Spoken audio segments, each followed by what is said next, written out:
Hello friends, welcome back to my YouTube channel. आज के इस वीडियो में हम लोग एसएससी सीजीएल 2024 22 सितंबर का जो एग्जाम हुआ था उसका जो जीएस का क्वेश्चन है उसको डिस्कस करेंगे। ठीक है, तो क्वेश्चन नंबर 100 से लेकर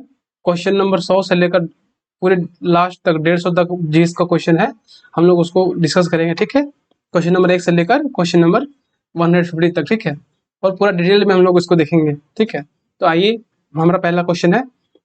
हम लोग इस इंग्लिश वर्जन को देखेंगे। ठीक है, हिंदी वाला दूसरे वीडियो में देखेंगे। ठीक है, या तो बाद में कभी अपलोड करेंगे हिंदी। तो आज हम लोग हिंदी और इंग्लिश दोनों में समझते हैं। ठीक है, क्वेश्चन इंग्लिश में रहेगा और जो सोल्यूशन एक्सप्लेनेशन रहेगा हिंदी और इंग्लिश दोनों में रहेगा। ठीक है, समझाएंगे हिंदी में, बट जो हमारा रहेगा सोल्यूशन वो इंग्लिश में रहेगा। ठीक है, the book the people's leader, ये वाला जो बुक का नाम है, written by Vivekananda Jha, is an autobiography of which Jharkhand leader. ठीक है, तो झारखंड का लेजिस्लेटिव असेंबली का एक लीडर थे कौन? एमएलए सरयू राय। ठीक है, ये बहुत सारा स्कीम को लॉन्च किए थे, बहुत सारा करप्शन को हटाए थे। ठीक है, उजागर किए थे। तो इस सरयू राय के ऑटोबायोग्राफी पे एक बुक लिखा गया, द पीपल्स लीडर्स, किसके द्वारा? विवेकानंद झा के द्वारा। ठीक है, तो आंसर क्या हो जाएगा 100 का? Option number A. Option number A correct हो जाएगा इसका। ठीक है, क्वेश्चन नंबर नेक्स्ट हमारा ये बोलता है, which of the following is not a function of the Rajya Sabha. ठीक है, क्वेश्चन नंबर 101 क्या बोलता है? क्वेश्चन नंबर 101 क्या बोलता है कि which of the following is not a function of Rajya Sabha. Rajya Sabha का इसमें से फंक्शन क्या नहीं? Conducting impeachment procedure against the president, तो ये काम है राज्यसभा का। ठीक है, to initiate the process of removal of vice president, ये भी काम है। बेसिकली जो वाइस प्रेसिडेंट का रिमूवल का प्रोसेस है केवल राज्यसभा में ही इनिशिएट होता है, तो ये तो इसका काम है ही। ठीक है, ये इसका काम है, ये इसका काम है। इनिशिएटिंग मनी बिल, ये इसका काम नहीं है। ठीक है, रिव्यूइंग एंड अमेंडिंग लॉज, ये इसका काम है। तो कौन सा काम नहीं है इसका? मनी बिल को इनिशिएट करना राज्यसभा का काम नहीं है। ये किसका काम है? ये लोकसभा का काम है। ठीक है, ये लोकसभा का काम है। तो हमारा ऑप्शन क्या हो जाएगा? ऑप्शन सी करेक्ट हो जाएगा। ठीक है, अब लोग नेक्स्ट क्वेश्चन की तरफ चलते हैं। आई होप आप लोगों को वीडियो अच्छे से दिखाई दे रहा होगा। ठीक है, हमारा नेक्स्ट क्वेश्चन है, क्वेश्चन नंबर कौन सा है? तो क्वेश्चन नंबर है आपका 102। ठीक है, क्वेश्चन नंबर 102 में क्या बोल रहा है? Which of the flowing state is not covered by the provision of 6th schedule. मतलब 6th शेड्यूल में कौन सा जो स्टेट है कवर्ड नहीं है। तो हम लोग ट्रिक पता है कि 6th शेड्यूल में कौन सा स्टेट है? तो AMTM, ए से आसाम, मेघालय, त्रिपुरा, मिजोरम। तो यहाँ पे नागालैंड दिया हुआ है, नागालैंड नहीं है 6th शेड्यूल में, तो ऑप्शन हमारा कौन सा हो जाएगा? डी हो जाएगा। ठीक है, फिर आगे आता है, who is wasted with the residuary power in the Indian constitution. भारतीय संविधान में रेसिड्यूरी पावर किसके पास है? ठीक है, तो रेसिड्यूरी पावर हमें पता है यूनियन लिस्ट में, और यूनियन लिस्ट में कौन कौन आता है? तो पार्लियामेंट बनाता है। तो क्वेश्चन नंबर 103 का कौन सा हो जाएगा सही? 103। ठीक है, हम लोग नेक्स्ट क्वेश्चन की तरफ चलते हैं। ठीक है, नेक्स्ट क्वेश्चन क्या बोलता है? ठीक है, हमारा नेक्स्ट क्वेश्चन बोलता है, कंसिडर द फ्लोइंग स्टेटमेंट। ठीक है, पहला स्टेटमेंट क्या है? The executive power of union of India is vested in the prime minister of India. ठीक है, तो ऐसा होता है? ये बिल्कुल गलत है, क्योंकि जो एग्जीक्यूटिव पावर होता है किस पे होता है? वो एग्जीक्यूटिव जो पावर होता है वो प्राइम मिनिस्टर नहीं, वो प्रेसिडेंट ऑफ इंडिया के पास होता है। ठीक है, प्रेसिडेंट ऑफ इंडिया के पास होता है पावर। ठीक है, और दूसरा स्टेटमेंट ये बोल रहा है कि the prime minister is the ex officio chairman of the civil services board. Civil services का जो बोर्ड होता है ना, वो जो सिविल सर्विस का सबसे ऊंचा अधिकारी होता है कैबिनेट सेक्रेटरी, उसके पास होता है एक्स ऑफिशियो चेयरमैन का पोस्ट। ठीक है, तो ये भी स्टेटमेंट हमारा गलत हो जाएगा। ठीक है, the prime minister, second statement क्या बोल रहा है कि the prime minister is the ex officio chairman of the civil services board, ये भी बिल्कुल रॉन्ग है, और पहला स्टेटमेंट भी हमारा बिल्कुल रॉन्ग था। तो यहाँ से कौन सा सही हो जाएगा? D, neither one neither nor two. ठीक है, उसके बाद नेक्स्ट क्वेश्चन में हम आते हैं। नेक्स्ट क्वेश्चन हमारा है, which part of the Panchayati Raj of which part of the Indian constitution deal with the Panchayati Raj institution. मतलब पंचायती राज इंस्टीट्यूशन है हमारा संविधान के किस पार्ट में है? तो भाग 18 में हमें पता है। ठीक है, ठीक, उसके बाद क्वेश्चन नंबर 6 बोलता है कि who among the following is appointed by the president of India on the advice of prime minister। President of India on the advice of prime minister कौन सा अपॉइंट होता है? ठीक है, तो हमें पता है deputy chairman of Rajya Sabha. Chairman of Rajya Sabha तो वाइस प्रेसिडेंट होता है, उसका तो इलेक्शन होता है। ठीक है, वाइस प्रेसिडेंट तो इलेक्शन होता है, तो होगा बी, तो होगा नहीं। ठीक है, डेप्यूटी चेयरमैन ऑफ राज्यसभा, तो इसका भी इलेक्शन के द्वारा चुने जाते हैं। ठीक है, तो ये भी नहीं होगा। और सी में बोल रहा है द स्पीकर ऑफ लोकसभा। तो हमें पता है कि लोकसभा का जो चयन होता है वो थ्रू इलेक्शन होता है, जो कि रूलिंग पार्टी से आता है। ये कन्वेंशन है कि जो भी लोकसभा स्पीकर होगा लोकसभा में वो रूलिंग पार्टी से आएगा, और जो डेप्यूटी स्पीकर होगा वो ऑफिशियल पार्टी से आएगा। तो यहाँ पे इसका इलेक्शन होता है, प्रेसिडेंट उसको अपॉइंट नहीं करते हैं, ठीक है। तो हमारा ऑप्शन कौन जाएगा, ऑप्शन कौन सा जाएगा, डी हो जाएगा, ठीक है। फिर नेक्स्ट आता है क्वेश्चन नंबर 107, क्या बोलता है, consider the flowing countries, Azerbaijan, Kyrgyzstan, Tajikistan, Turkmenistan, Uzbekistan, ठीक है। Which of the above borders with Afghanistan. Question पूछा गया है इसमें से अफगानिस्तान से कौन सा कंट्रीज बॉर्डर लगता है। तो अगर हम लोग सिंपल एक डायग्राम बनाए तो मान लीजिए यहाँ पे क्या है, ये अफगानिस्तान है, तो नीचे क्या है, पाकिस्तान है, ठीक है। नीचे पाकिस्तान है, फिर इधर से इंडिया लगता है, यहाँ पे चाइना हमारा लगता है, ठीक है। ये हो गया India and this is Pakistan. तो यहाँ पे हमारा उज्बेकिस्तान लगता है, ठीक है। अगर छोटा सा दर्शाने की कोशिश करें तो ये हो गया हमारा उज्बेकिस्तान, और ये हो गया तुर्कमेनिस्तान, और ये हो गया हमारा ताजिकिस्तान, ठीक है। अजरबैजान तो कहीं दूर दूर है नहीं, ये तो एकदम आता है सेंट्रल एशिया में अजरबैजान, ठीक है। तो मेरा पहला ऑप्शन इनकरेक्ट हो जाएगा। तो अगर पहला ऑप्शन को हम लोग डिस्कार्ड करें तो ऑप्शन ए कट जाएगा, ऑप्शन बी कट जाएगा, ऑप्शन डी कट जाएगा। तो हमारा जो आंसर होगा ऑप्शन सी होगा, ठीक है। Next question, what is the correct sequence of occurrence of the following cities in south east Asia as one proceeds from south to north. अगर कोई व्यक्ति साउथ से नॉर्थ जाता है तो सबसे पहला सिटीज कौन सा आएगा, ठीक है। तो हम लोग, हाँ ये रहा पाकिस्तान, ये हो गया हमारा अफगानिस्तान का, ठीक है। तो इसमें कौन कौन सा बॉर्डर लग रहा है, तुर्कमेनिस्तान लग रहा है, उज्बेकिस्तान लग रहा है, ताजिकिस्तान लग रहा है, इधर से नॉर्थ में ईरान लग रहा है, और ईस्ट में इंडिया और चाइना, ठीक है। अगर हम लोग साउथ से नॉर्थ जाएंगे तो सबसे पहले जो कंट्री आता है वो क्या आता है, ऑस्ट्रेलिया आता है, फिर उसके बाद इंडोनेशिया आता है, ठीक है। तो इंडोनेशिया का जो कैपिटल है वो जकार्ता है, उसके बाद सिंगापुर, फिर मलेशिया, मलेशिया का कैपिटल कोलालमपुर, उसके बाद हमारा आता है थाईलैंड, ठीक है। थाईलैंड का कैपिटल बैंकॉक, फिर वियतनाम, ठीक है। यहाँ पे वियतनाम का कैपिटल हनोई हो गया। तो हनोई है जो सबसे नॉर्थ ईस्ट, एकदम नॉर्थ ईस्ट में आएगा, और जो हमारा जकार्ता हो गया एकदम साउथ में आएगा, ठीक है। तो यहाँ से हमारा ऑप्शन कौन कौन सा बन जाता है, Jakarta will be south east. हम लोग साउथ नॉर्थ जा रहे हैं, तो जकार्ता सबसे पहले होगा, 3 होगा, उसके बाद आएगा सिंगापुर आएगा, ठीक है। जकार्ता, सिंगापुर, उसके बाद बैंकॉक आएगा, बैंकॉक 1 में है, उसके बाद हनोई आएगा, हनोई सबसे नॉर्थ में, ठीक है। So 3 4 1 2, option C is correct.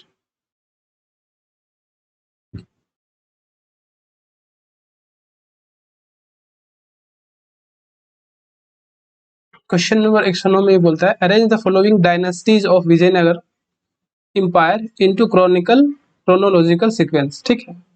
तो हमें पता है कि जो विजयनगर एम्पायर का जो अगर क्रोनोलॉजिकल सीक्वेंस देखें तो इसमें 4 डायनेस्टी टोटल। जो सबसे पहला फर्स्ट डायनेस्टी था वो कौन था, संगम डायनेस्टी था पहला नंबर पे। तो सबसे पहला नंबर पे क्या आएगा, संगम डायनेस्टी। फिर इसके बाद हमारा आता है सलवा डायनेस्टी, ठीक है। यहाँ पे हम इसका टाइमलाइन भी लिख दिए हैं तो कोई कंफ्यूजन नहीं होगा। तो हमारा सेकंड नंबर पे होगा 2, उसके बाद फिर 4, उसके बाद हमारा था जो थर्ड में आता है तुलवा डायनेस्टी आता है, ठीक है। 2 4 1 एंड फिर लास्ट में जो आता है हमारा वो है अरविदु डायनेस्टी,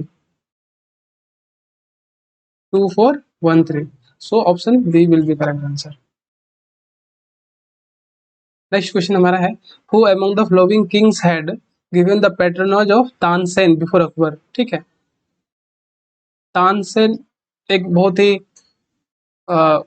म्यूजिक म्यूजिक के क्षेत्र में बहुत बड़ा नाम थे। तो अकबर को तानसेन का स्किल्स, म्यूजिकल स्किल्स के बारे में पता नहीं, जब पता नहीं था उससे पहले जो तानसेन जो थे वो राजा रामचंद्र सिंह ऑफ भाटा के दरबार में काम करते थे। जब अकबर को पता चला उसके म्यूजिकल स्किल्स के बारे में तो अकबर तानसेन को अपने दरबार में बुला लेते। सो यहाँ अगर हम लोग देखें तो ऑप्शन सी में क्या है, राजा रामचंद्र सिंह ऑफ भाटा।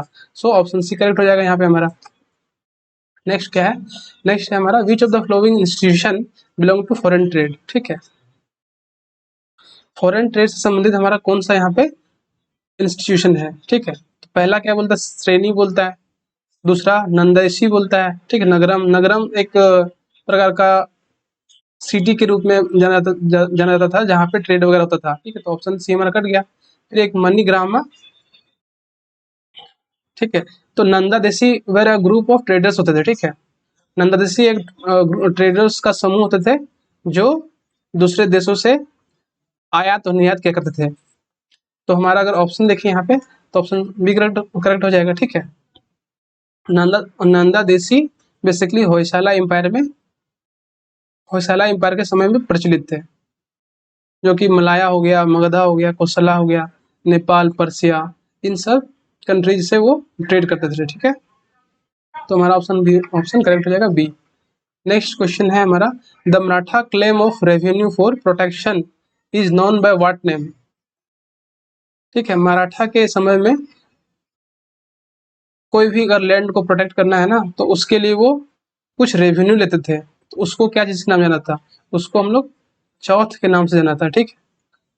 चौथ क्या होता था, तो चौथ बेसिकली एक रेगुलर टैक्स टाइप टैक्स होता था जो कि जमीन पे लगाया जाता था, सो दैट वो जमीन को मराठा के द्वारा प्रोटेक्ट किया जा सके। तो वो टैक्स कितना था, 25%, 25% ऑफ द प्रोड्यूस, जो भी उस जमीन पे उपज रहा होगा उसका 25% मराठा उसमें ले लेते थे, ठीक है। सो हमारा ऑप्शन ए करेक्ट हो जाएगा। इसके बाद हमारा नेक्स्ट क्वेश्चन आता है, Nalanda Mahavihara, Nalanda Mahavihara was set up by which Gupta ruler, ठीक है। तो सबसे पहले तो ये क्वेश्चन में शायद इसलिए आया क्योंकि बिहार में इसका भी रिनोवेशन किया गया है, ठीक है। हाल ही में इसका रिनोवेशन किया गया जिसमें पीएम भी गए थे, ठीक है। तो नालंदा किस लिए आना था, तो ये एंशियंट एजुकेशन हब के रूप में जाना जाना जाता था, ठीक है। और ये स्टेब्लिश किसके द्वारा किया गया था, तो कुमारगुप्त वन के द्वारा स्टेब्लिश किया गया था, ठीक है। गुप्ता एम्पायर रूलर, जो कि एक गुप्ता एम्पायर का रूलर था, ठीक है। ये ग्रेटेस्ट लर्निंग एंशियंट वर्ल्ड में इसका नाम आता था, ठीक है। तो इसका हमारा आंसर हो जाएगा ऑप्शन बी, कुमारगुप्त वन, ठीक है। द ओनली नेक्स्ट क्वेश्चन है question number 114, the only inscribed stone portrait of emperor Ashoka has been founded, एकमात्र अशोक का जो पोर्ट्रेट है वो कहाँ से मिला है, तो फर्स्ट ऑप्शन सांची है, दूसरा ऑप्शन हमारा अमरावती है, तीसरा जनता है, चौथा कंगना कंगना हाली है, ठीक है। तो जो पहला पोर्ट्रेट अशोका का है उसको कंगना हाली से एक्सकेवेशन के द्वारा प्राप्त किया गया था, तो ऑप्शन हमारा डी करेक्ट हो जाएगा, ठीक है। क्वेश्चन नंबर 115 में आता है, who among the flowing was associated with activities of theosophical society. सबसे पहले तो थियोसॉफिकल जो सोसाइटी है उसका जो फाउंडेशन हुआ था वो हुआ था न्यूयॉर्क में, सॉरी मिट गया, न्यूयॉर्क में हुआ था कब, 1875 को। किसको द्वारा, तो HP बालवत्स्की का हम लोग नाम सुनते हैं क्योंकि ये चीफ फाउंडर थी। फिर CH स्टील ओलकुट थे, CHS ओलकुट थे, विलियम क्वान जज थी, ठीक है। और उसके अलावा 16 अदर्स भी थे। तो पहला कौन था, पहला हो गया HP बालावत्स्की।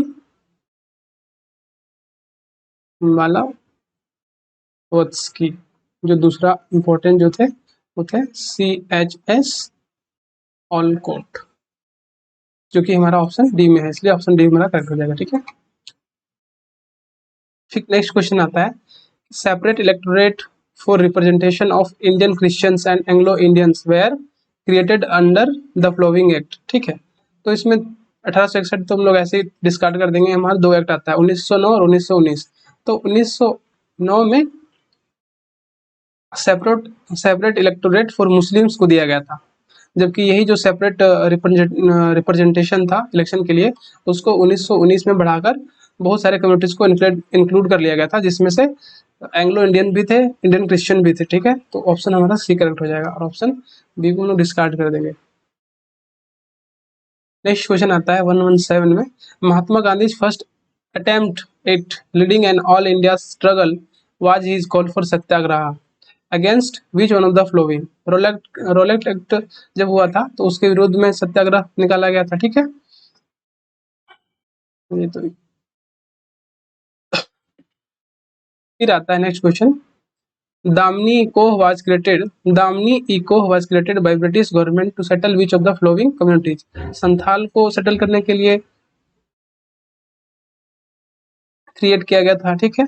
ये तो ये कहाँ क्रिएट किया गया था, तो झारखंड का जो राजमहल हिल था वहां पे, ठीक है।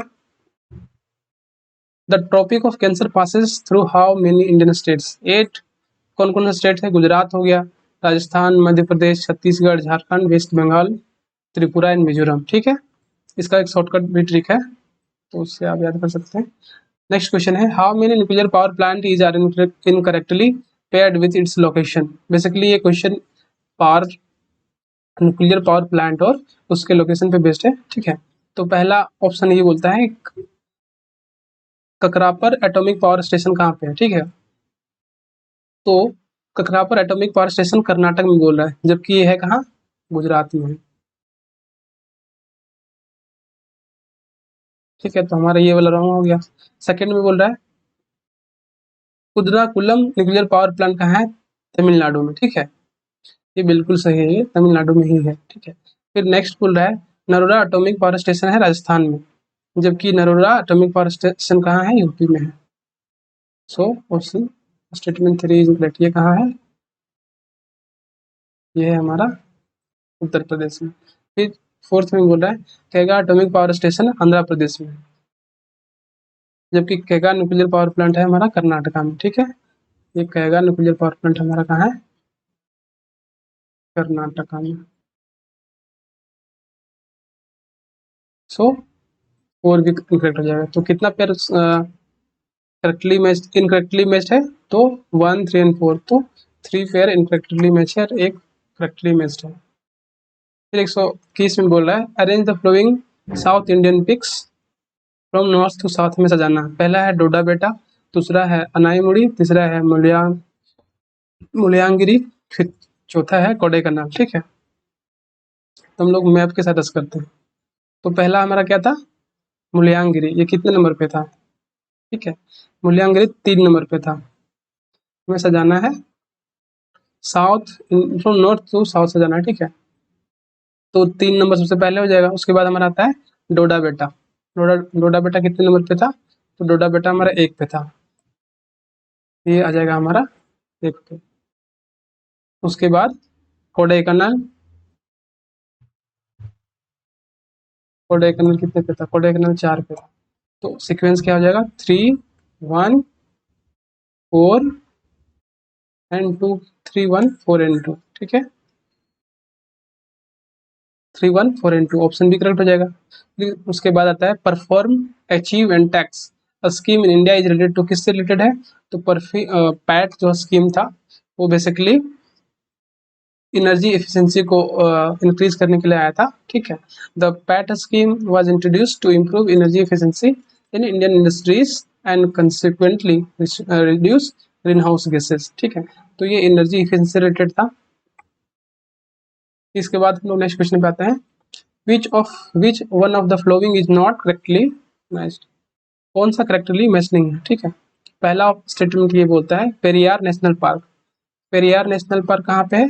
केरला पे, ये करेक्टली मैच्ड है, ठीक है।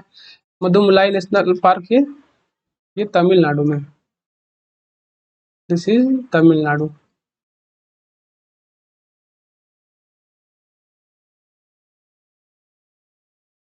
तो यही आंसर हो जाएगा। फिर नागौर नेशनल पार्क कर्नाटका में है, ठीक है। मुकुरुथी नेशनल पार्क तमिलनाडु में, ये भी करेक्ट है। नेक्स्ट क्वेश्चन पे आते हैं हम लोग विच of the flowing pair is not correctly matched? Govind Sagar lake Sutlej पे है, ये करेक्ट है। गोविंद सतलज पे जो किस प्रोजेक्ट के साथ गोविंद सागर बना है वो कौन सा है? भाखड़ा नंगल, ठीक है। फिर उसके बाद होता है कोटेश्वर डैम, ये नर्मदा में बोल रहा है, जबकि ये कहाँ है? ये भागीरथी में है, ठीक है। तो ये हमारा इनकरेक्ट हो जाएगा, ये हमारा भागीरथी में है। इसको हम यहाँ लिखते हैं Koteshwar dam is in Bhagirathi.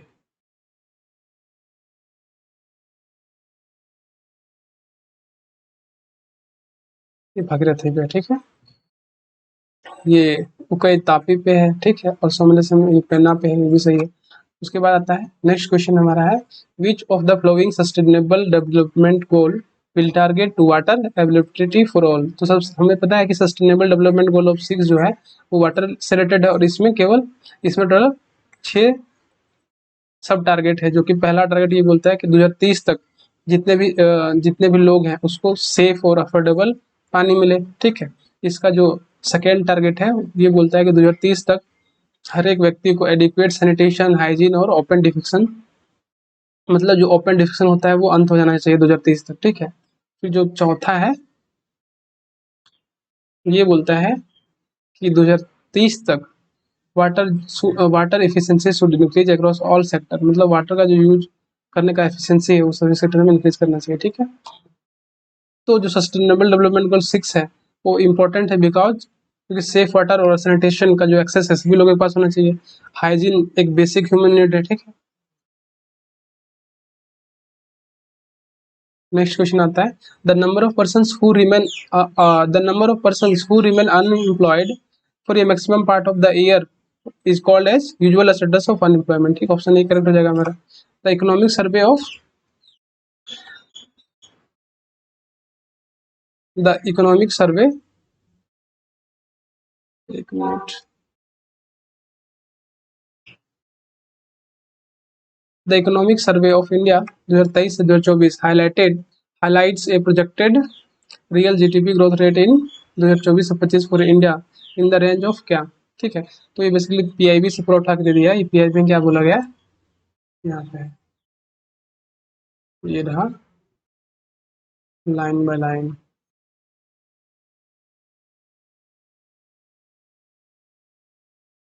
ये रहा देखिए, India's real GDP projected to grow between 6.5 to 7% in 2024 से 25, ठीक है। तो ये है,